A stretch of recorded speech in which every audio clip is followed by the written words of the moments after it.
2번은 주택임대사업자 요건과 혜택에 대한 내용입니다. 과거 정부에서는 주택가격 안정화를 위하여 주택임대사업자에게 여러가지 혜택을 주었습니다. 하지만 갭투자와 임대주택 등의 영향으로 주택가격이 급격히 상승하는 현상이 발생하였고, 세법 개정으로 주택임대사업자의 감면조항이 몇 가지가 없어졌습니다.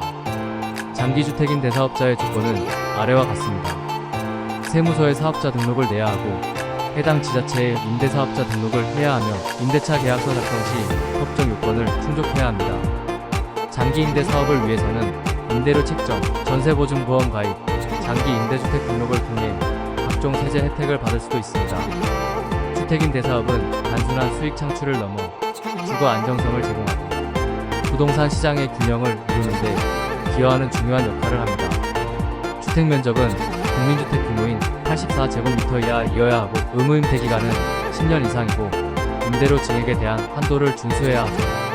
임대주택 용도로 구입하는 주택은 기준 시가로 수도권은 6억 이하, 지방은 3억 이하입니다. 단, 2018년 9월 14일 이후에 조정지역 안에 취득한 임대주택은 양도세가 중과되며, 9월 14일 이후 조정지역 내의 주택이라면 종합부동산가 합산 배제가 안됩니다.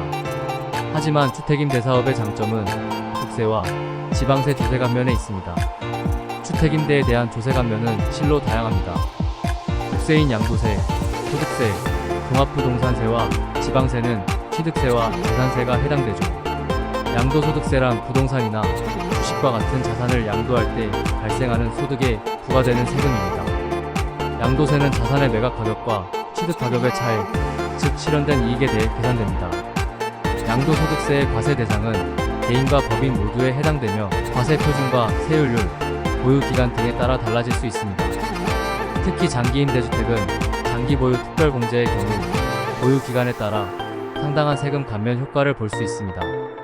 따라서 양도 계획을 세울 때는 여러 물건별로 양도소득세에 대한 정확한 금액, 비교 계산 이후 양도를 진행하는 것이 좋습니다.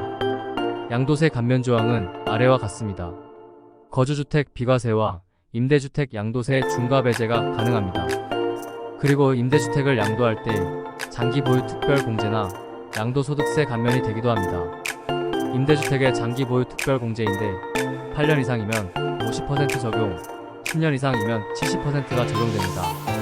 양도소득 혜택 중에서 양도소득세 감면이 가장 큰데 10년 이상 임대하면 100%로 감면받습니다. 장기임대주택에 대한 임대소득세 역시 감면되는데 1호를 임대하면 75%, 2호 이상 임대하면 50%를 감면됩니다. 종합부동산세는 대한민국에서 주택과 토지 그리고 부가의 부동산을 소유한 개인에게 부과하는 세금입니다.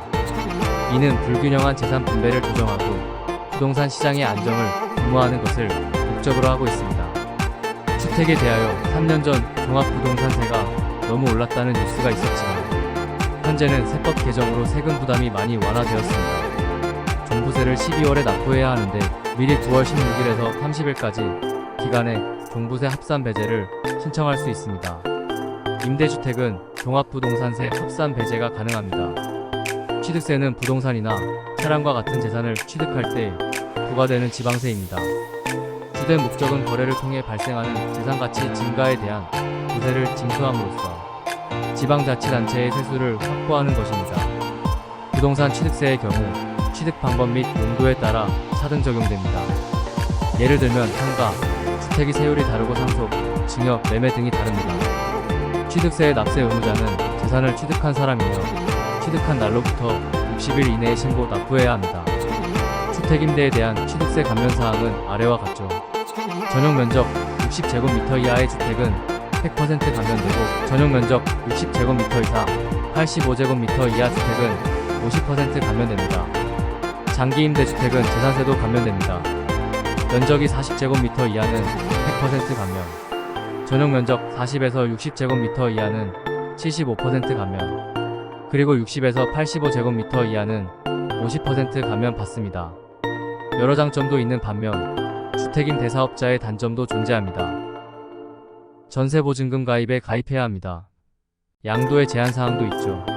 의무임대 기간 이내라면 다른 임대사업자에게 양도해야 합니다. 물론 몇 가지의 예외 조항도 있습니다. 임대사업자는 상속 및 증여에 특히 신경 써야 합니다. 임대주택이 상속되면 피상속인의 감면 조항이 상속인에게 승계됩니다. 따라서 상속인도 동일한 감면 효과를 누릴 수 있습니다. 하지만 자녀에게 증여를 하면 임대주택에 대한 각종 혜택이 사라집니다. 상속세, 절세 중 사전 증여가 가장 효과가 좋습니다.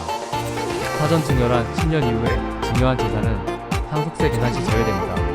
그때 임대주택 시가가 높지 않다면 상속세 부담이 적지만 임대주택이 여러 채면 상속할 세금이 커집니다. 이때 미리미리 자녀와 손자녀에게 10년마다 증여를 해야 하지만 임대주택은 증여하면 세금 혜택이 없어집니다.